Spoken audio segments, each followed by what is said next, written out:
68.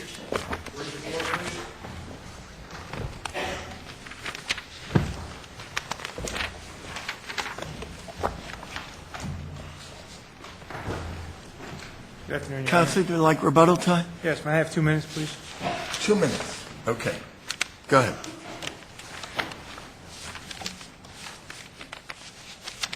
Thank you. Go ahead, Counselor. Sure. May it please the Court, I'm Mark Curley. I'm here on behalf of Mr. Rance Scully. And I would ask this Court respectfully to bear 3 things in mind during these arguments. The first is that this is a search warrant case. It's not a street encounter or a buy or bust or luggage found in a train car. Do you concede that if the warrant was valid, the search was okay? No, I do not, Your Honor. I think that the question is whether his request for a hearing should have been summarily denied. I think that Did the hearing you're asking us to give you, is that only on the basis for the warrant? I mean, the warrant was not an all persons present warrant. no, And it named people, it named a couple of John Does who weren't your guy. right. How come they're allowed to search your man? That's what we would ask that they would determine. Are you separately challenging, even I understand you challenge the warrant, are you also separately challenging the search, even assuming the validity of the warrant? No, I'm not. You're not contesting the search of his person? I am in that it's based on a warrant. So it's all about the warrant. It's all about the and warrant. the predicate for the warrant? Is that? Yes. That's your claim. It is, Your Honor. And the reasonable expectation of privacy of his person, I mean, that was raised, but Well, Your Honor, not expanded on with the motion papers, right? And neither was reasonable expectation of privacy in the apartment either, correct? I believe the motion papers did address his expectation of privacy. That's the whole basis for asking for the hearing. Of his person or of the apartment? Of both, Your Honor. But, okay, but you're only challenging the warrant itself. Well, Well- you asked to suppress the gun and the drugs. The gun was found on his person. The drugs are found in the apartment. They came into the apartment pursuant to a warrant, which didn't name him or describe him as one of the John Does. So, The search of his person and the search of his apartment both resulted from the warrant. okay. And so in that sense, the warrant's invalid. His person nor his apartment should ever have been searched. Where's his standing to attack the warrant?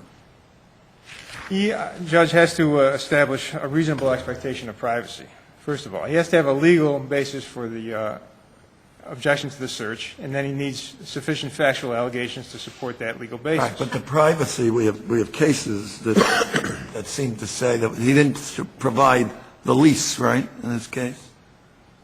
The lease was provided to the prosecution after they contacted the landlord.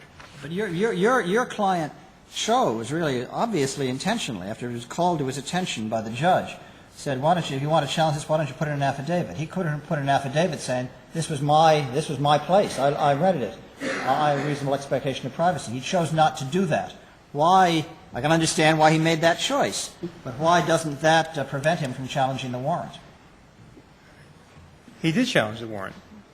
Well, I understand he did, but why doesn't, in light of his choice not to assert an interest in the premises, why does he not lack standing to challenge the warrant? Well, he has an interest in his own person and in his premises. I don't know what he could allege other than I answered. He could allege, I live here. He did. It's in the 71030 notice that was provided. Didn't you just say, I stay here? He did say I stayed here, but You're saying the DA knew that, your argument is the DA knew that he was a tenant. yes, But he didn't. The house was under surveillance for 6 weeks, investigation for 6 weeks. Surely the police knew who lived there and who didn't. There was a 71030 notice provided where he admitted that he stayed there. Well, there's no doubt that the police were contending that it was his apartment. But that was also true in Wesley. But we said that doesn't automatically give you standing. You've got to say it. Why wouldn't he say it? I don't know, Judge. I don't think that his trial counsel felt that he needed to. Well, what I'm having a problem with is how do you meet the standard we established in Burton, that you've got to at least submit the factual allegations? And it may not have to be that he has to make admissions. In Burton, we said as long as you point to the allegations that the police officer made in the accusatory instrument, that's satisfactory, but you've got to at least submit the factual allegations. Your Honor, How did he meet that standard here? his factual allegations are the descriptions don't match my client. The search warrant, But that's the face of the warrant, right? That's the search of the person. You say you're challenging the warrant itself, not the search of the person. In other words, the argument that he's not one of the two people named, and if you're arguing that there's no reason to believe he had contraband, that's arguing on the face of the warrant that they can't search my person. That's not challenging the warrant, right? The predicate for the warrant. my contention is that the search was the result of a warrant. His factual allegation is that there is not sufficient reason given to the issuing judge. Simply, the facts are that it wasn't me. The descriptions don't match my client. He's not known by any nickname. And in fact... Yeah, but aren't you conflating the two issues, the search of the apartment and the search of the person? Well, expectation of privacy in each of those regards? I think he has an expectation of privacy in each of those. He has an objective, legitimate expectation of privacy. It's something that society recognizes, both his privacy in his own person and in his apartment. He manifests it. The gun is in the pocket of his sweatshirt. It's not in a holster. It's not in plain view. And he locks his apartment doors and draws the shades. Is your case contingent on our overturning Wesley? I would like you to overturn Wesley, Judge, but I don't think that you need to get there. I think all you need to find is that he had a legal basis for requesting the hearing, and that he provided sufficient factual allegations by saying... What have you got to support your standing that the defendant in Wesley didn't have? The defendant in Wesley, both he and his girlfriend testified at grand jury that he didn't live there. Okay? There was nothing like that. As a matter of fact, the judge in this case had reviewed the grand jury minutes by the time the suppression hearing was held. And interestingly, although Brand Scully was charged with criminal possession of a weapon third, meaning that it was outside of his home or business, the judge said all the charges are supported. I've reviewed the grand jury testimony and everything is okay. So he's seen the search warrant. He knows there's a 7-10-30 notice. He knows that trial counsel is objecting, making factual assertions that this doesn't apply to my client. And there's a colloquy in which the trial counsel is standing there, and the judge says to him, if you want to challenge that, put in an affidavit. And the lawyer says in substance, no, thank you. Well, he says, I'm sorry, Judge, he says, I don't know if I'm going to do that. And he didn't. And I don't know that he needed to. So, We can just have these bare allegations verbally made, and that's sufficient to Well, he made them establish standing? in his attorney's affidavit, said there was two people described. Neither one of them fits my client's, fits the description of my client. And that he doesn't answer to that nickname, and so those are the facts. and that wasn't boilerplate language. Pardon me? That wasn't boilerplate language that...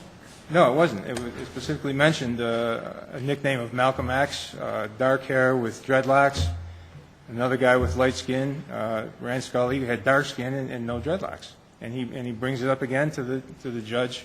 When the judge says, is there anything you want to add? He reiterates, this warrant can't apply to my client.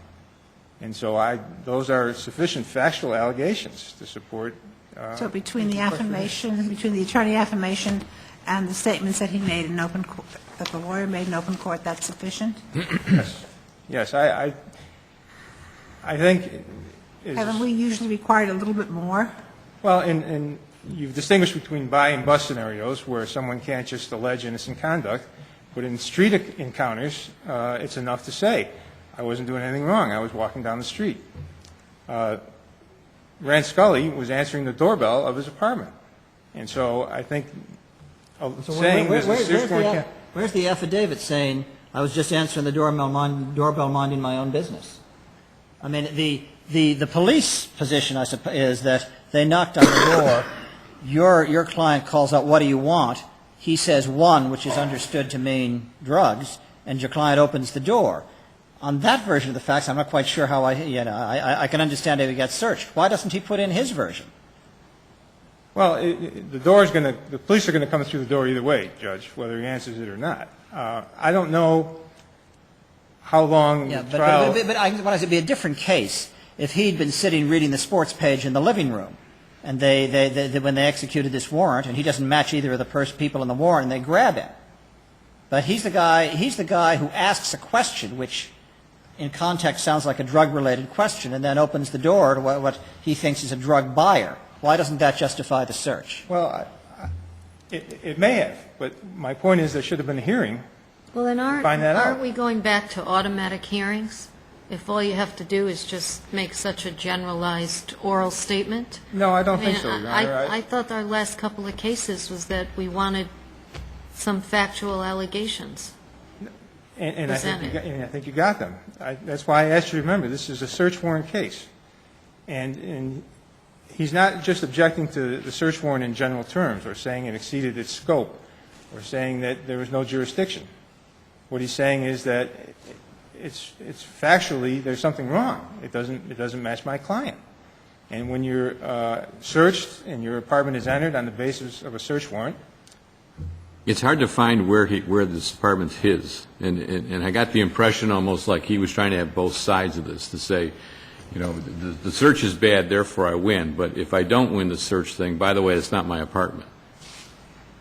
well, I don't think he said I stay here. Is that what you're? Well, what I'm saying, he never said this was my apartment, which I guess is what we're all fishing for. If he said, you know, I'm just minding my own business in my apartment, and there's a knock on the door, and I didn't understand what was said, so I opened the door, and all of a sudden, all this happens. He's got standing to challenge the search, but he won't say that. And the thought is that maybe he's not saying that because later on he can deny that there was anything in the apartment that belonged to him because it wasn't his apartment. Well, that I don't know, but I know your argument, of course, he signed is that the they had lease the and deed. Yeah, they had the certainly lease. knew that he paid rent. And Okay, counsel. Thank you. You have rebuttal? Counsel? What is required, counsel? What is required? For the search warrant? No, for him to have standing. Well, what I think is that this is actually a CPL 71060 case. What's still required, even after Burton, is that the defendant has to assert some sworn allegations of fact that, if true, allege standing and allege an issue of fact for the court to be required. Could he rely on the statement that I guess was in your notice when he said, I stay here? He could have, but he chose not to, as you pointed out, Your Honor. He didn't adopt. Of course, remember, county court's proceedings happened before Burton, but under Burton now he could have adopted the 71030 as a. Why isn't he entitled to at least a hearing on the search of his person? He wasn't identified in the warrant. Right. Well, I would take some exception with that. I don't think from the record, if you read it, it's clear that he wasn't identified. Let's assume he wasn't. There was an issue of fact that could have been Let's disputed. assume he wasn't. Okay. If he wasn't identified in the warrant, then the issue becomes whether he was one who exercised control over the narcotics, as the judge said when he opened the door in response to one. Was he? So they had reason to control over the believe that transaction? he had contraband. That he had some That's, control, he had dominion or control over the That's contraband. Then. based on what we have, and that's why the search of the person is okay. Or he was searched because he was in a place where from there you can only go to the second floor apartment. He had to be at least searched for officer safety to execute the search. But can you warrant, do all of and that he without a found the hearing? gun. I'm sorry, Your Honor. Can you do all of that without a hearing? Can you draw those conclusions without a hearing? Well, again, that's why I say I think this is a CPL 71060 case. Defense counsel bent over backwards to not adopt any sworn allegation of facts that would have earned him a hearing. He said, at first, I'll offer an affidavit. Then he said, well, I'm just talking about the gun, not the drugs. He specifically made a strategic choice not to put the defendant in the apartment, to rather try to find a way out of the gun charge, the gun that was on him, and to try to win the argument that that search was illegal, but not do anything to admit that he was in the apartment, not anticipating that the landlord would testify, saying this was the fellow who Now, paid of the course, rent. if he had admitted that the apartment was his, that would not have been usable on your case in chief, right? Well, A, it would have given him the opportunity to move for suppression, and B, it would have required us immediately to charge him with a misdemeanor, not a felony, as to the gun possession, because it was in But you knew his home. you knew the apartment is his, though, right? Yes. I mean, well, when I say no, I mean subsequently we knew, but beforehand, we knew if you go back to the issue of fact that I say could have been argued at hearing, that he was merely misdescribed in the warrant, but it was the person described in the warrant as the warrant described a 5'9", short-haired, dark-skinned, light-skinned African-American, and he is dark-skinned, and I think it had to do with the time of day when surveillance took place. But that's a separate, again, that's an issue of fact. At what time did you find out that he paid the rent in cash to the landlord? When Was did it we find before- out? Yeah. Was it before the issuance of the warrant or after? I'm honestly not sure of that, Your Honor. I'm not sure. I know that So it may not have been landlord when was you did available the for hearing and trial, it may but I not don't know have if been he when knew. you did the notice? I don't know that. And so, again, I think it's Burton, as it modified Mendoza, expanded the available pool of sworn allegations of fact the defendant can rely on, no longer having to give an affidavit, but it doesn't relieve the defendant entirely of that obligation to what I call, meet the burden of production, at least advance some allegation of fact and advance some issue that's in controversy that would merit a hearing, and the defendant meticulously did not do that here. Okay, thanks, counsel. Counsel, rebuttal? Your Honor, I would only add that he would be entitled at a hearing to rely on the people's proof.